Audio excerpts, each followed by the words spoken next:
So welcome to the podcast. Today we're joined by Jake Carter. Jake, can you just tell us a bit about yourself? Hi there. Thank you for having me on the podcast. Yep. So it's quite funny. We just found out that I'm originally from a few miles away from where you guys are now, which is nice to kind of touch home a little bit. So obviously with my accent, I'm from the UK, but I class myself really living globally.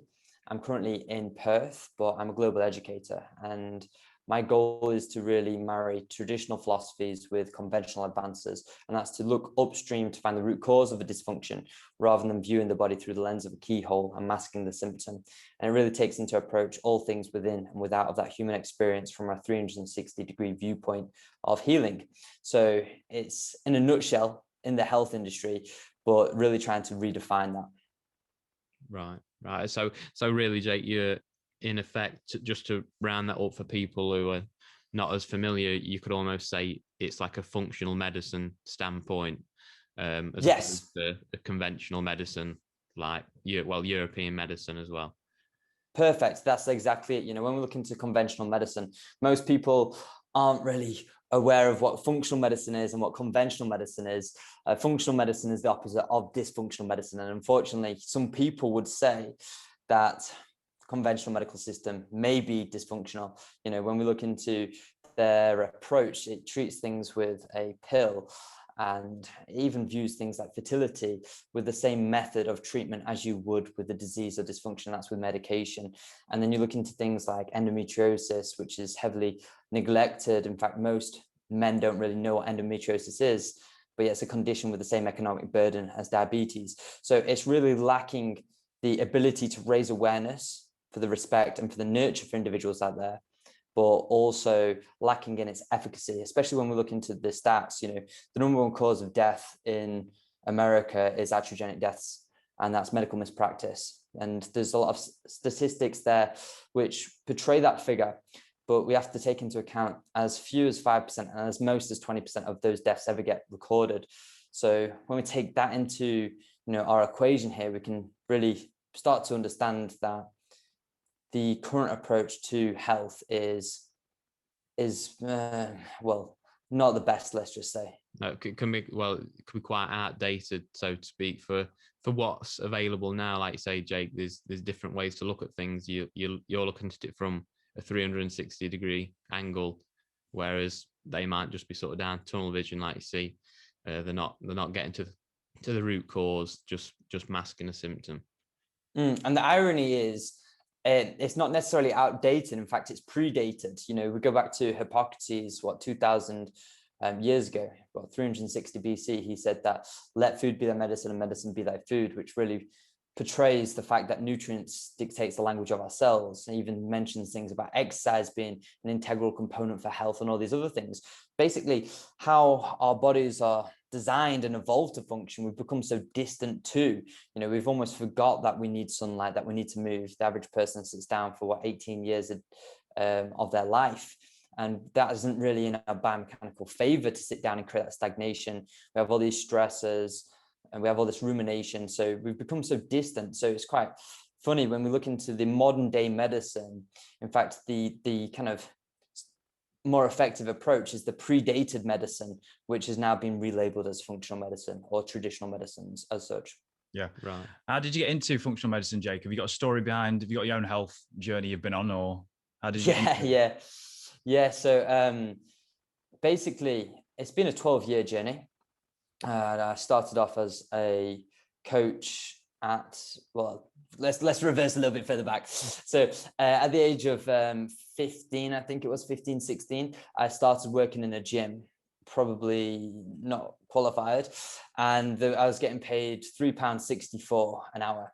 But at the end of the day, back then, I was following my passion, and my passion was training back then. And it was quite fortunate because from working in the gym, I managed to meet new people in, the college kind of scene who were accreditors, and I managed to miss out level 1, level 2, go straight to level 3, become a personal trainer. And then I was PTing at the age of 16, and I was self-employed, quite eager, and I was overtraining, under recovering, and partying quite hard. Burning the candle at both ends, sort of yeah, or three ends, you know. so when we look into that, you know, my body was compromised. I began to get injuries, and I had a bulge disc in L3-4 and L4-5, and I wasn't able to train. By not training, I couldn't represent the product of what I was trying to deliver, because I'm self-employed. I was 9 stone 11 wet through, you know, so I was light. I'm only 5'8", couldn't really represent that product, self-employed, working with people which are 21 years old, 23 years old. This was my perceived limitation of myself, along with the insecurities, the orthorexia and everything else back then. So the only mode what I could control, given that I had this injury, was nutrition. And I started experimenting with different diets like intermittent fasting, paleo, keto.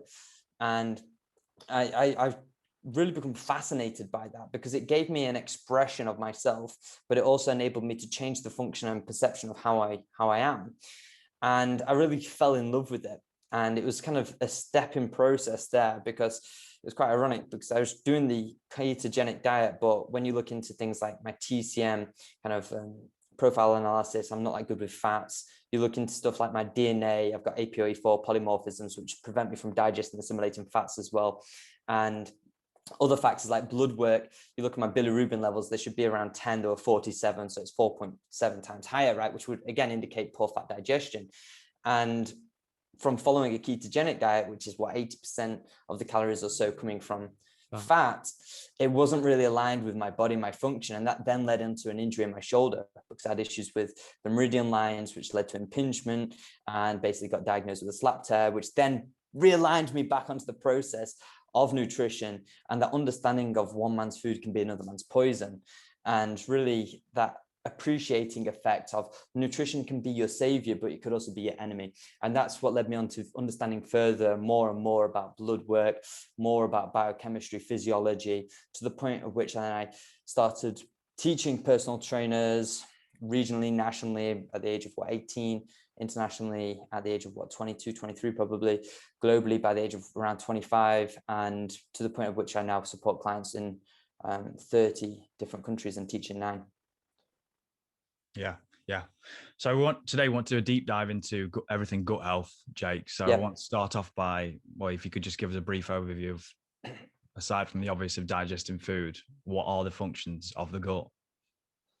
Yeah, so when we look into this, you know, digestion is such an essential aspect of health. You know, we look into the microbiome, and it produces between 70 and 80% of our immune cells that it houses in there. We look into things like 90% of serotonin is produced in the gut. That doesn't necessarily mean the serotonin produced in the gut goes to the brain. Serotonin has multiple functions like motility and satiety. So if you actually low in serotonin, you're more likely to be constipated, for instance. We know that 50% of your dopamine is produced in your gut. We know that your microbiome produces things like vitamin B12 and vitamin K2. We know that it's essential for the elimination of toxins. So when we look into things like, if someone has a very high protein diet or a diet which is really high in sugar, they're going to have an elevated level, possibly an elevated level of beta-glucuronidase, which would impair their elimination of stuff like estrogen and other toxins.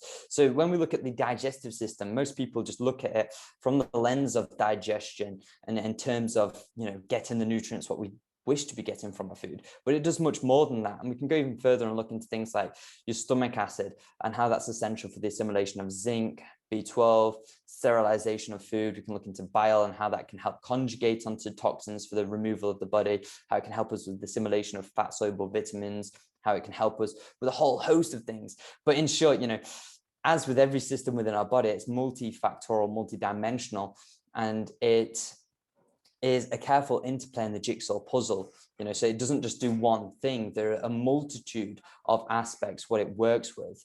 So that's the key kind of approach there, is to take that into account and really nurture it. Yeah, I think as well, Jake, that like you say there, there's so many things that the gut's responsible for, and people could be suffering with so many illnesses or just things that they think. I think a lot of the time as well, poor digestion just gets passed off as something like, oh, that's just how I am, so to speak. You know, if you like really gassy or whatever it may be, whatever symptoms you're struggling with, it's just sort of played off as, oh, that's normal. Do you know what I mean? And when really it could be something that could be quite easily sorted out.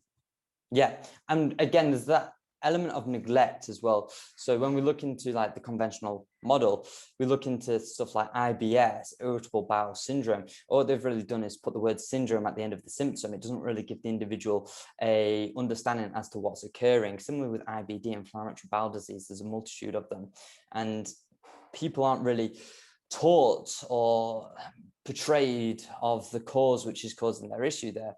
And it's something which is just, again, heavily neglected, but fortunately getting so much more light and attention. I think people are beginning to realize the sheer importance of the gut. You know, many people call it the second brain.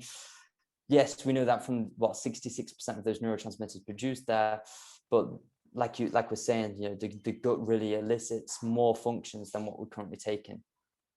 Yeah.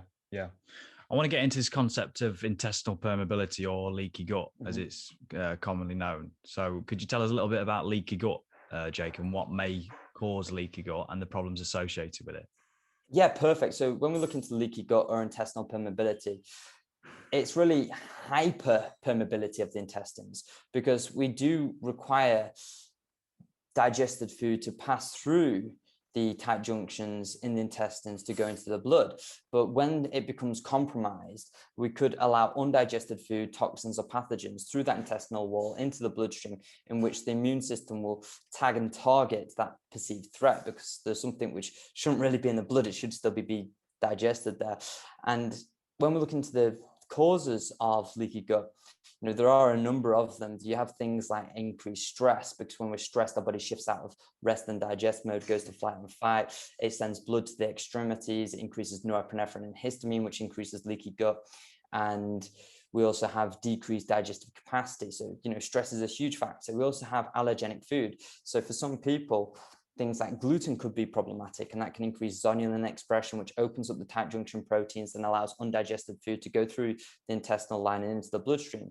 We also have things like poor digestion as well. So if someone has low stomach acid, or let's just even say possibly poor bile production and release from the gallbladder, they'll have poor digestion of food, which would therefore lead to macromolecules, which are larger particles of that food, which will create damage and erosion on the brush border, and therefore there's less surface area to assimilate that nutrients into the body, but also there's going to be more damage to the intestines there. So again, it's multifactorial, but the main things here are basically poor digestion, allergenic foods, or possibly stress, which you'd usually see as the big culprits here. And just touching on that, Jake, that's something we've actually got down to ask you a bit later on.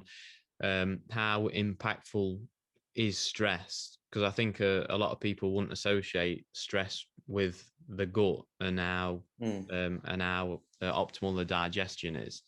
So what's sort of like the background of that, or the role a bit more in depth about how stress affects your gut? So when we look into stress is an ambiguous term which encapsulates anything which challenges the homeostasis of the body. So most people, when they talk about stress, they view it from the manner of, you know, being stressed out or the emotional stresses. But it's important to take into account that we have physiological stresses too. So this could be dyslipidemia, dysregulated lipid levels in the bloodstream. It could be issues with low thyroid hormones, low progesterone. It could also be physical stress like inactivity, stagnation, poor lymph flow.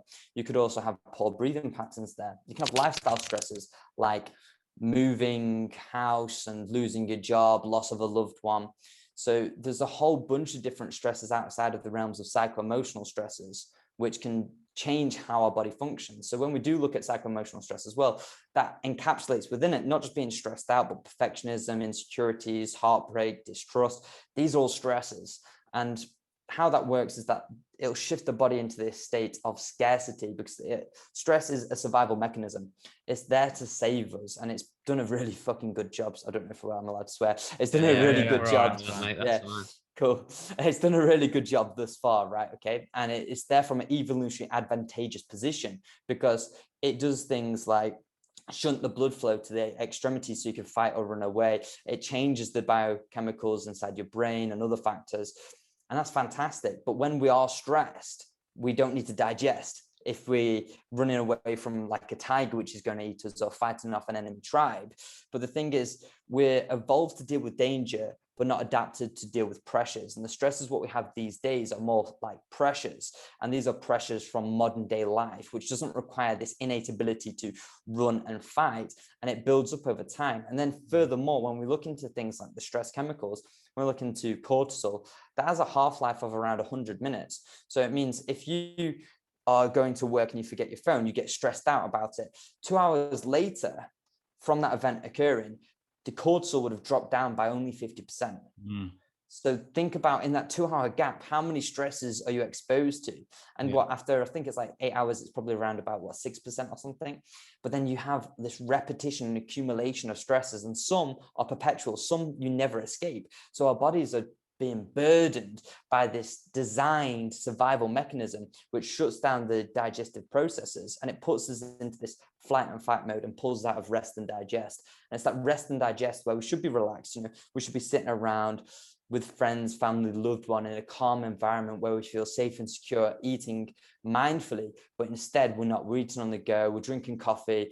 If you're from like European countries, like Croatia, Italy, they even drink coffee after their meals, which is only going to increase histamine, increase stress, and increase the likelihood for leaky gut there, and a whole other issues. But stress is a huge aspect, which is why I recommend people check the rest and heart rate before they consume their food if they have really bad poor digestion. Because if your rest and heart rate's elevated over 10%, it's going to be a telltale sign that you're stressed. So you should probably focus on some working in methods like some diaphragmatic breathing or some guided relaxation or meditation. And that's, I use the two words there because guys really associate to guided relaxation and women associate to meditation. But you could say arguably there are factors which interlink with one another.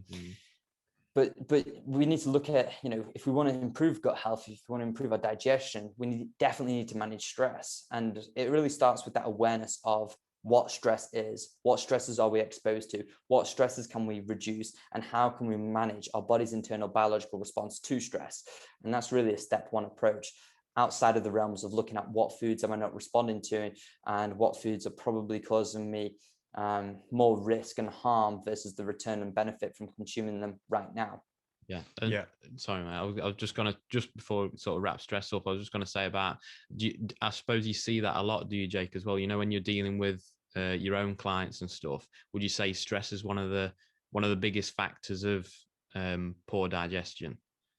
Yeah, and when we look into stress as well, it could be bi-directional from the poor digestion, right? So you could have poor gut health and poor digestion, which could then further lead to more stress. So it's safe to say across the board, everyone has stress. Professionals have estimated that our grandparents had 100 times less stress than us. And this was done in the year 2000, not 2020, with the whole kind of thing which has gone on recently with the world. Yeah, so, and like say, you can't really, you struggle to escape from it, don't you? Today, Jake, stress really. With your job, like say, it's the first thing that you're doing for most of your life is working into it, and everybody's got stresses at work. So exactly. And this is why things like shaking can be really good.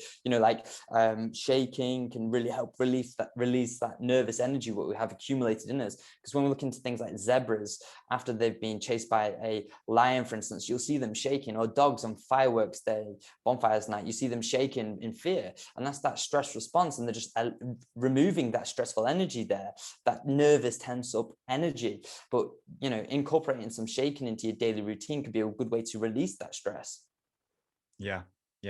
I want to go back to gluten, Jake, because my brother will be watching this. And my brother actually, he went gluten-free a couple of years ago after experiencing joint pain, and his joint pain improved tenfold.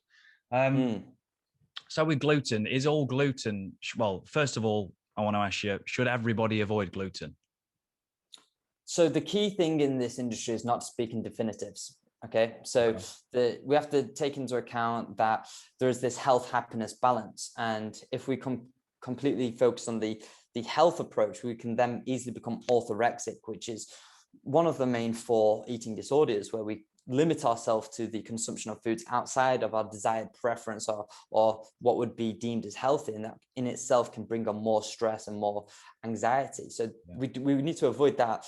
And in addition, we have to take into account that we have this almost like seesaw approach here, like a weighing scales between health and happiness, because you can be the healthiest person in the world, but if you're not happy, then what's the point? But if you're the happiest person in the world, but you're not healthy, then happiness is going to be short-lived. So we have to take it with a pinch of salt and look into the context of which we're applying the situation.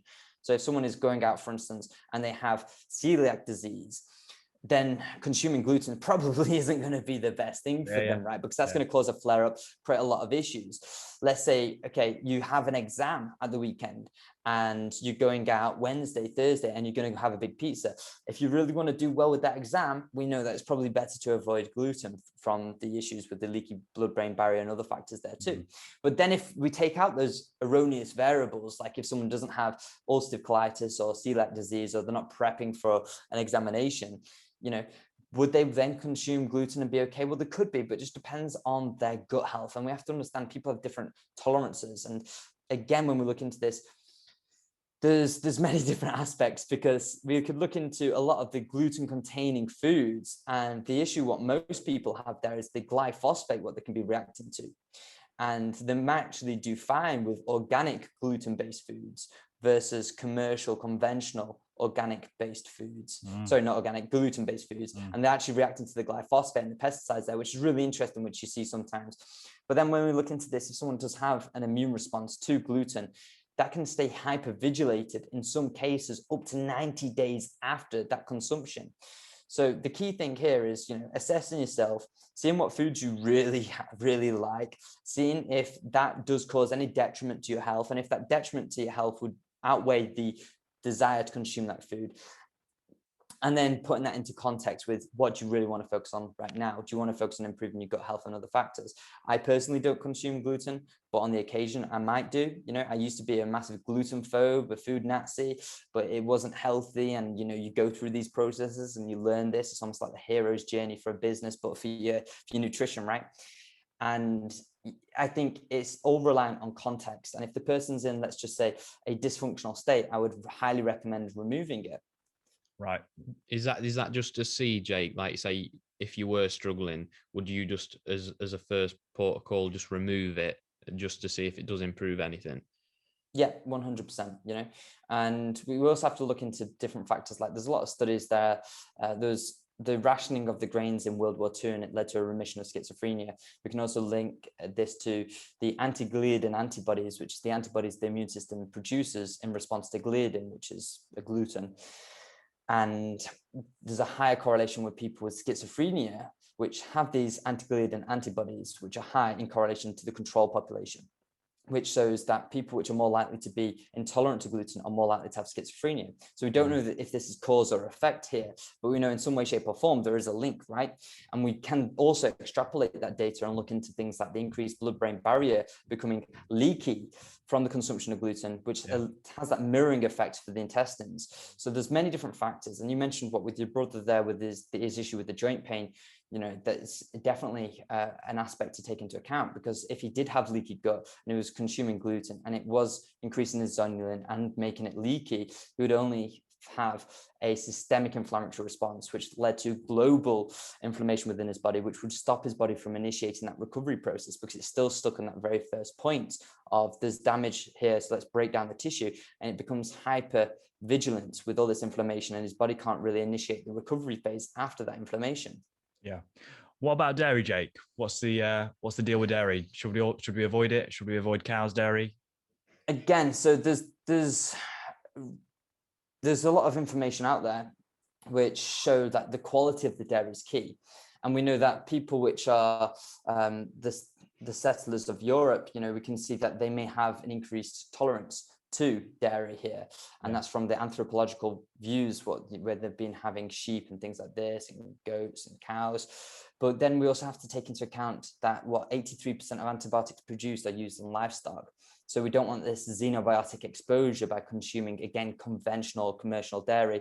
And we then also have the xenoestrogens, which are injected into cattle, which puts them into an artificial state of pregnancy. So they lactate and produce more milk, which we would then bioaccumulate if we were to drink that milk. And therefore, when we look into the studies, we can see a short-term endocrine reduction in things like luteinizing hormone by 25% and testosterone by 19% in guys, and an increase in estrone by around 20%. We can also see an increased likelihood for prostate cancer in some studies by the consumption of dairy. So I think what's important to take into account here is that a lot of studies on dairy don't take into account the quality. When we look into the quality of dairy, it can yield some benefit. For some people, it may not be beneficial because they may have an inability to digest it effectively. But when we look into things like kefir or raw milk, and it may contain things like the digestive enzymes like lactase and other factors there to assist with the breakdown of lactose, it could be beneficial. But we also have to take into account that, there may be an accumulation of estrogen there. So if someone has things like prostate cancer, if someone has gynecomastia or maybe endometriosis, it might not be the best thing. But if someone is requiring more calcium, which is quite rare that people actually have to require calcium. If someone has issues like osteoporosis, that's usually from low levels of vitamin D and magnesium. They can't retain the calcium into the bones as effectively, yeah, you'd probably look at those first. But if someone does need calcium, we do want to get calcium from food as opposed to supplements, because when we look into supplements, there's a lot of studies here, and granted, the meta-analyses or epidemiological studies, which showed that the calcium supplementation can lead to an increased risk of stroke and heart disease and things like this, because the influx of the calcium into the body is far too fast versus, the food. So we do know that food combined with natural sources of calcium is going to be far better than supplementation. So there's many different things to take into account, as always, right? Yeah. And I appreciate that I'm not giving you simple yes or no answers per se, but it's always better to understand the person than the goal the person has, Yeah. You talk about the quality of the dairy, organic and versus non-organic, and raw milk and things like that. So a big problem, obviously, that I suppose we've already discussed this, haven't we, quite a lot, but is the amount of antibiotics and the stuff that is obviously given to the cow or putting in the cow that really gives the negative aspect to dairy and things like cow's milk and cheese and things like that. Yeah, and well, it's really interesting kind of train of thought to go down, because when we look into that, the food what we have now is nowhere near the same food what we would have had 100 years ago, let alone 200 years ago. We know in Europe, the mineral content in the soils dropped down by 72% over the past 100 years. That's and the crazy. Study was done in, the study was done in 2011, right? Okay, so this is like 10 years ago, so it's got worse. And this is from the monocropping, the over-farming, the over-tilling, the use of pesticides and everything else. And that's Europe, right? We know South America has dropped 85%. Australia, which is a lot tighter, was 55%, but now Australia is the second biggest consumer of glyphosate since it's been released off patent. And so, how can you avoid that, Jake? Like, you can't, can you, to a certain degree? Do you know like you say it's gone down by that much? You can't avoid that, can you? So this is where it becomes real problematic, and it's so important to not only go like organic as much as possible. And I understand organic comes with the price tag, right? But you're not only paying for what you want, but you're paying for what you don't want too. But also get things like biodynamic, where there's been good farming practices to ensure that there's been proper soil rotation, proper crop rotation, and no over-tilling there, and things like this is so essential. And that also comes into supporting the local farmers, because when we look into the suicide rates, farmers are amongst one of the highest category there for suicide, and that's because they neglect what they get from the commercial stores, which gives them absolutely sweet fuck all back, and they're just taxing them down and down and down, and they're basically being overpriced. Because when we look into things these days, you may be aware, do you know who the biggest farmer is in America? Who owns the most farmland? It's not Bill Gates, is it? Yeah, there you go, bingo. So you look into this, ding ding ding. Okay, yeah. So it's like, okay, so why is farming becoming so outpriced? It's because it's then leaving it for the people which are monopolizing on the world with the ability to purchase it and outprice the others. And then when, we look into the Romans, there's a theory of what they did. It hasn't technically been proven right nor wrong, but one aspect what they did to control the countries was to salt the fields. By salting the fields, you killed the worms, you ruined the macrodiversity and made the soil unfarmable. So you control the food, you control the supply, you control the people, right? Yeah, definitely. Yeah. I don't know if you're familiar with these lists, Jake. There's a list called the Clean 15 and the Dirty Dozen. And if people can't afford to buy organic, there's a list of clean foods which are less likely to have, high amounts of pesticides, herbicides, antibiotics, all those kinds of things. So, I mean, I don't know if off the top of my head, but people can Google the Clean 15 and the Dirty Dozen. Right, Jake. So I was going to bring that up as well. Yeah. Sorry, now go on. I don't want to cut you off. No. It's really important to do so. For instance, like I do smoothie bowls, and I will not eat organic. I will not eat I will not eat conventional commercial blueberries because of the glyphosate levels, or normal strawberries. I'll only eat organic because of that. So it's so important to look into. Yeah. I want to talk about antibiotic use, Jake. So when antibiotics get prescribed, they obviously clear up a bacterial infection in the body. But I wanted to, if you can tell us a bit about the damage that does to the microbiome and possibly what we can do after a course of antibiotics to sort of bring our microbiome back up to what it was like before. Yeah, sure. So when we look into antibiotics, there's no distinguishing between good or bad bacteria, right? So it completely wipes out the beneficial bacteria, which allows opportunity for post-antibiotic Candida. And this is where you get fungus infections coming in, because you now have this new vacant space of where you did have either bad bacteria or good bacteria before, and now you're more likely to have this open opportunity for Candida to come in and rock up. So that's one big aspect to take into account there. Now, in addition to that, when we look into studies, we know that it takes up to 3 years, for instance, to replete the microbiome after a course of amoxicillin, which is a very long time. Now, the general kind of old school approach was the 4R approach, remove, repair, replace, reseed, blah, blah, blah. But we now know that it doesn't really work in such a linear fashion. It's like a jungle inside your digestive system. You got your ecosystem, you got your trees, you got your shrubs, you got animals dying, animals being born all at the same time. So it doesn't really work in this process step-by-step fashion.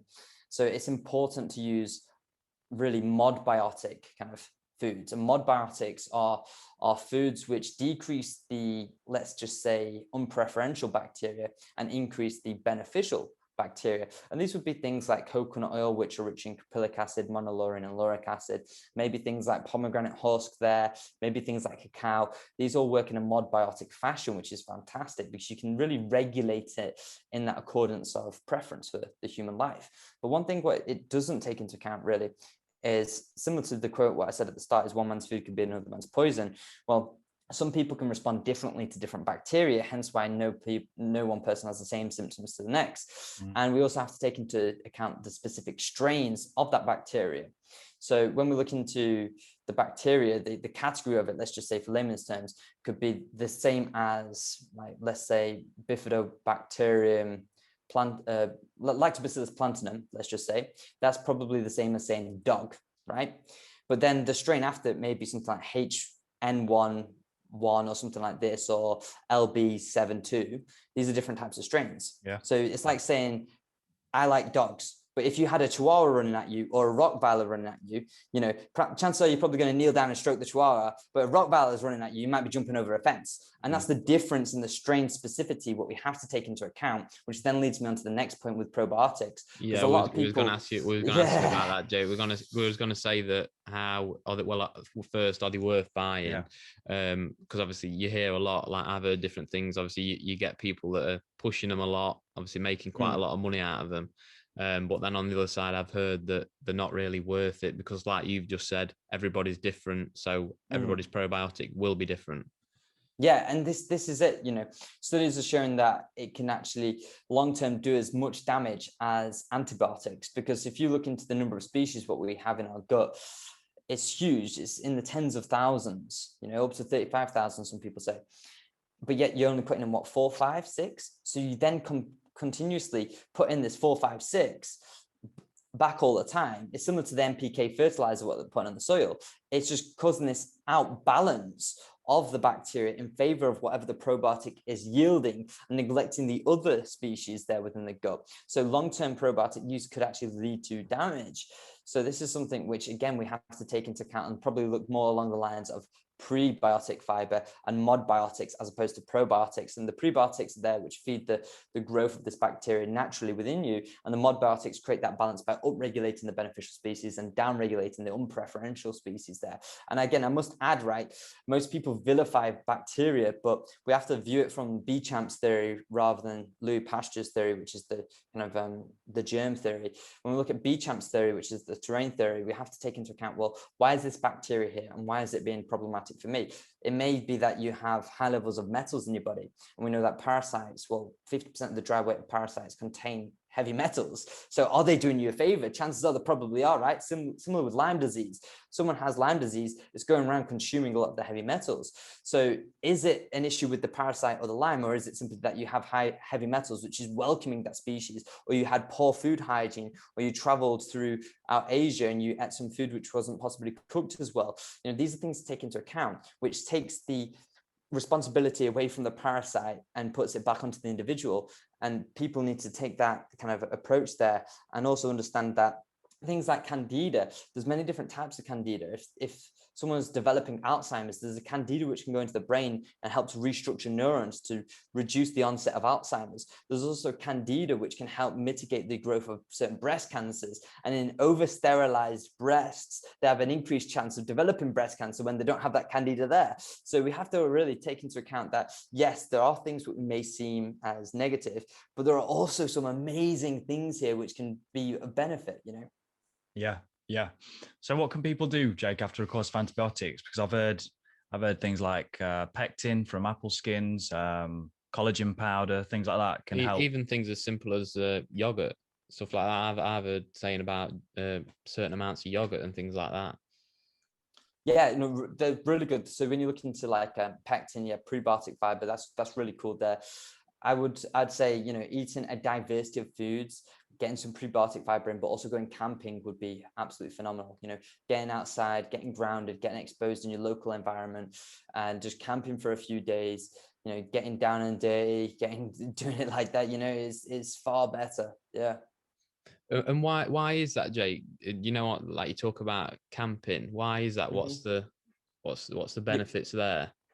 You're exposing yourself to a whole host of microbes on your skin, what you breathe in. Don't forget your skin's semi-permeable too. And when you're camping, you're just in this swamp of microbes from your local environment. So it helps you re-inoculate the system. There's actually some studies done on indigenous tribes, and they were given by the Samaritans this whole crate of antibiotics. And they were just saying like, look, you know, if you get infected, just take just a couple of these for 2 weeks. Anyway, the tribe went and ate the lot, and the Samaritans, which were doing the research, were basically screwed up big time, right? Okay, yeah. But they find out that the tribe there, the indigenous tribe, they had really no knock-on effect to the microbiome, because they were out there, they were consuming local fresh food, and they were swamped by the local microbes there. And it was just a really effective thing. So when you do look into studies, again, when people do take antibiotics, some studies have even shown a reduced amount of time, a reduced delay. So it was like a bigger delay, in redemption of the microbiome when taking probiotics after antibiotics, in correlation to not taking anything at all, which basically just shows that, you know, if you did take antibiotics and you took probiotics, you can actually hinder your recovery. Yeah. If you were to say, what's the number one thing, Jake, you think people go wrong when it comes to gut health? What's the number one thing you see amongst your clients where a common theme where they go wrong? A common one is eating practice. Okay, so when we look into digestion, we've got two aspects. We've got mechanical and chemical. Mechanical is the only aspect of digestion that we have full control over, and that's the chewing, you know. But in addition to that, we have the cephalic stage of digestion, which takes up to 20% of digestive processes, where you have the mindfulness, the awareness, the smell of the food, the aromas, the textures in your mouth, which stimulate the digestive organs and other factors there too. And instead, we're just being subdued by our phones in our hand, or watching the social media and the TV, and we aren't connected with the food. We aren't applying gratitude and empathy. We aren't being mindful. And we're just chewing around 4 to 10 times as opposed to the 40 times. So we're not really mixing our saliva in with the food, which has the amylase to help break down the carbohydrates. It's not mixing in our own RNA with the food, so it becomes more recognizable to our digestive system and reduces the chance of food intolerances developing. And we're not chewing the food, which isn't mechanically breaking it down, which makes it easier on the chemical digestive processes. In addition to that, people are eating on the run, on the go, when they're late for work, in between clients, and they're eating in areas where they predominantly work. So our bodies are beautiful creatures of adaptation. So it'll adapt to the stimuli what we place ourselves under the most. Practice makes permanent, not perfect. So if we have a desk where we work, an office or so, and that's where we eat, well, our body is designed and adapted to be aroused whenever we're at that desk and have this slight stress response, which is shifting us away from that rest and digest phase. So we need to make sure that we have separate eat zones, work zones, but also separate sleep zones there, so we can differentiate and stimulate that internal response to what we desire. Yeah, that's good practical advice. Yeah. This is a bit off eating habits, but I want to go back to food sensitivities and food allergies. Can you explain a little bit about what's the difference between those two things, and how do we test for those two things? Because I know, some people say it's worth getting food sensitivity tests. Some people say it's not worth getting food sensitivity tests. So how do we test for it, or do we even need to test for these things? Does it show up in our body? Could we, identify these problems just by feeling our body, or do we need to have lab testing? A really good question. So in short, we have different immune responses from our body. We have IgG, which is more of a sensitivity, delayed response, less aggressive. And then we have IgE, which is more immediate and more like an anaphylactic reaction. And that's an allergy. Okay, so we have allergies and sensitivities or intolerances. So when we look into the lab work where we test on this, we have to take into account that it's functional. So when we look into functional lab work, it only gives you insight to that relative moment in time. So that means if you recently ate some gluten or some other foods which had a structure of amino acids which looked molecularly similar to such other foods, you could develop a potential food response to that. But in addition to that, let's say you get this blood work done, you have your IgG panel done to assess your food sensitivities or intolerances. In 4 weeks' time, after you've been eating clean, you've fixed up your gut, you've managed your stress, it doesn't necessarily mean that you still have those same intolerances or sensitivities. So it's only relative, it's functional. Now, there are ways that you can, again, subjectively, functionally assess this. You could, for instance, put the food in your mouth and leave it there for a minute, or even eat the food and give it 5 minutes and see if your resting heart rate increases over 10%. If it does, it shows the body's having a stress response. You could even use kinesiology, like the O-ring assessment, to assess and quantify the severity of the intolerances there. So there's many different ways which you can get a direct response without having to pay for some lab work, then do the test, wait for the results to come back, and interpret and incorporate that into your regime. So I'd rather go down the route, and I do go down the route of assessing things like heart rate and using kinesiology as opposed to using labs in this context. All right, Jay. Something I wanted to ask you about is the relation to, because obviously people talk about, I've heard people talk about digestive system as sort of from your mouth right the way through. And I wanted to ask, like, the impacts that your oral health can have on digestion, and is it a big impact that it has? Really good question. And it's great that you brought this up. When we look into things like gingivitis, or if someone's gums bleed when they brush their teeth, it shows that they have leaky gums. If they have leaky gums, they're probably going to have leaky gut, because you're allowing a translocation of possible undigested tiny particles of food or pathogens from your mouth into the bloodstream there when it bleeds. So it shows that there's likely a inflammatory response of the body, which would also show that there is going to be compromisation of the intestines.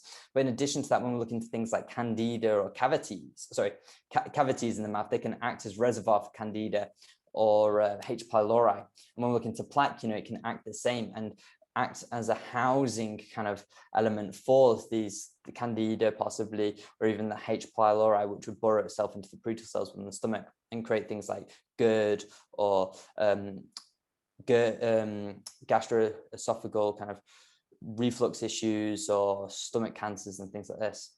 So is that what does H. pylori have? Is that what causes those things often, Jake? Like the acid reflux and things? Yeah, so when we look into H. pylori, it's a gram-negative bacteria which burrows down into the parietal cells within the stomach. So what that does is it disrupts the body's natural ability to produce stomach acid, and it's a gram-negative bacteria. So basically, or gram-negative parasite, you could argue, and it shifts the immune system more to a Th1-mediated immune system response. So from that, if someone does have, let's say, seasonal allergies or asthma, and then they get H. pylori, which 50% of the world's population has, they are likely to experience a reduction in the severity of their symptoms for asthma or their seasonal allergies, because it's shifting away from a Th2 mediated immune response to Th1. But when we look into the other implications there, because that's a benefit, right? But when we look into the implications of H. pylori, we can see things like GERD being a common factor. We could also look into acid reflux. Sorry, Jake, esophageal... sorry to interrupt you there. Just for people who don't sort of know what GERD is, can you just like explain a little bit for that? Yeah, sure. What it is and what the symptoms are. Yeah, gastroesophageal reflux disease. So basically, it is an issue with their kind of digestive mechanism of the throat to the stomach. Right, okay. And the symptoms you get from something like GERD, what would they include? Acid reflux, a tickly cough, shortness of breath, poor digestion. Right. Okay. And then, like you said about the oral health, so you can sort of start getting impacts and, like say, stuff getting into your blood from as early as just putting the food in your mouth if you've got leaky gums, as you mentioned. Well, it also correlates to, if you have leaky gums, you definitely have inflammation within the body. And if you have inflammation in the body, it's also going to compromise the intestines. So it doesn't necessarily show that the issue with the gums is going to lead to the leaky gut from the food passing through the gums into the bloodstream, but the mechanism of increasing inflammation, which therefore, you know, increases the hyperpermeability of the intestines and other factors there too. Right. But yeah, when we look into kind of the oral health and gut health, it's important for people to change the toothbrush halfway through the gut health restorative phase and other elements like this, because again, if you have poor oral hygiene, if you have gingivitis, plaques, cavities, and you have this kind of dysbiotic imbalance here in the oral cavity, when you're then using things like, you know, people may be using berberine, garlic extract, black walnut, clove, wormwood, whatever, you know, after a period of time that have been doing that, they could actually lead into a reinoculation of the SIBO or FIBO or parasites or whatever, because of the poor oral hygiene what they have. So it's important to get a checkup from a functional biological dentist halfway through your gut restorative program, but also change your oral care products. Right. What about sugar, Jake? What impact does eating sugar have on, for instance, the growth of Candida throughout the whole GI tract? Yeah, because I know personally I can tell if I eat a lot of sugar, I can feel Candida, you know. Okay. So when we look into the bacteria, it's an opportunistic organism which wants to design a state for its development and growth, and it thrives off alcohol, sugar, and carbohydrates, right? So when we eat the sugar, it basically further allows it to grow more and more and more. And this is why sugar, carbohydrates is recommended to be lower when following a gut health phase. So that's something to take into account. But then also in addition to that, you know, if you look at bodybuilders, for instance, or people with high levels of activity, we may still incorporate the carbohydrates, but we may do so from like white rice as opposed to brown rice or black rice or red rice, because the white rice is going to be faster digested. So it doesn't allow that fermentation process to take place in the digestive system because it's faster digested. So the bacteria can't populate on it. Right. Yeah. Right. I just wanted to ask you, Jake, just going back to, because I know we just touched on acid reflux there, because I think a lot of people will relate to this, where heartburn and things like that. And the first thing that when you sort of go to the doctors, if you're suffering with acid or whatever, the first thing that they sort of give you for a month or however long is an antacid. Obviously, this is just, we know it's just masking the symptoms, really. You're not treating the root cause in the gut, are you? Are there any negative effects from just sort of taking the antacids and not, do you know what I mean? Is that really going to help you, or are you just literally masking it for a period of time? Well, when we look statistically into this, 69% of acid reflux is actually from low stomach acid, and there isn't sufficient levels of stomach acid within the stomach to initiate the closing of the lower esophageal sphincter. So therefore that valve doesn't close properly, and that allows that sensation of what people would associate to high stomach acid, when it's actually from low stomach acid, and that initiation of that closing effect doesn't really occur. So it kind of does the opposite there. It actually brings it down even lower to the point at which they don't exhibit any symptoms. But long-term use of antacids is going to be detrimental for digestion. You decrease in the stomach acid, which is already compromised anyway from stress and other factors too. But we need the stomach acid to not only digest the food, but to sterilize the contents of the food to reduce the likelihood of SIBO. We need it to break down things like B12, so we can therefore bind that with intrinsic factors to assimilate into our body. We also need that stomach acid to help with the assimilation of zinc. So we need it for iron as well. We need it for a number of different things. So people, when they're taking long-term antacids, it's going to decrease their digestive capacity, which stops them obtaining the nutrients they require or desire from food. Yeah, and I know we actually did an episode with Professor Chris Exley, and he told us about the role that aluminium and aluminium salts play in chronic health conditions. And I know some antacids are actually made, they're based using aluminium salts, aren't they? Yeah, and Chris Exley is an awesome guy. Yeah. When we look into things like table salt, if you got Saxa, which you go into a chippy in the UK, you'll see the Saxa brand, and they use an anti-caking agent, right? And the anti-caking agent is aluminium based, and people are just chucking that on all in the food and things. So I appreciate, you have your digestive processes and your barriers of protection within the intestines, but nonetheless, you don't really want to be consuming aluminium, right? So, yeah, and just to sort of finish off as well on the acid reflux sort of thing, if it's just sort of like you say, Jake, you're taking these antacids and it's left untreated, I don't think people always realize that how serious it can be, because it can sort of turn into stuff like Barrett's esophagus. I've heard of that, Barrett's esophagus, which is sort of like the precursor to esophageal cancer. So it's quite a serious thing to be addressed, isn't it, really, and definitely taken care of.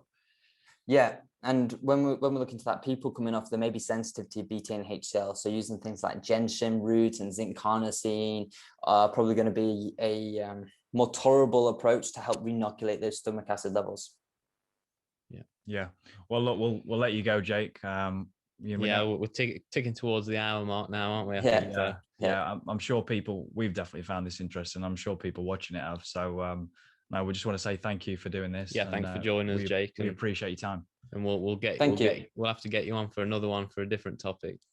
Yeah, definitely. There's a whole host of seminars what I can teach on. This is obviously just one. Gut health is a 3-day seminar, but there's 24 other seminars ranging from women's wellness, blood work, mental well-being. There's the whole number of them. If people are having gut health or gut issues, Jake, where can they find you? Where can they get in contact with you? Well, unfortunately, I don't work B2C, so I don't work with clients directly, but I work B2B. So this is where I work and I teach people around the world, such as doctors, functional medicine doctors, naturopaths, dentists, physiotherapists, chiropractors, life coaches, personal trainers, about health, about nutrition, and allow them to work with their clients on a greater level, which is more rewarding and enabling them to get bigger and better results than they were able to do before, which enables them to charge more and gain more referrals. So that's what I focus on now is really the B2B market of redefining that health industry. And the biggest impact what I'd have there is by targeting these practitioners. And I would say if anyone is interested in that and they are possibly a naturopath, a personal trainer, a doctor, anything along the lines, then certainly that's something what we do offer, which is the Carter Institute. But in terms of on a one-to-one basis, there is Rebirth, which is my my package what I've designed for individuals in the public to experience my knowledge indirectly through my head coach. And it is obviously a reduced fee because it's done so indirectly through me. However, it's under the supervision of myself. So there is that, but it's not the kind of the main step to go for, So where can people find me? Instagram, Coach Jake Carter, if I don't get deleted or banned. Facebook, Coach Jake Carter website, Coach Jake Carter, the soon to come Carter Institute. Perfect. Yeah, no, that's bang on. So everybody look out for it and follow it, because there's some interesting stuff on there. Yeah. But no, again, thank you very much for joining us, Jake. That's spot on, mate. My pleasure. Thank you.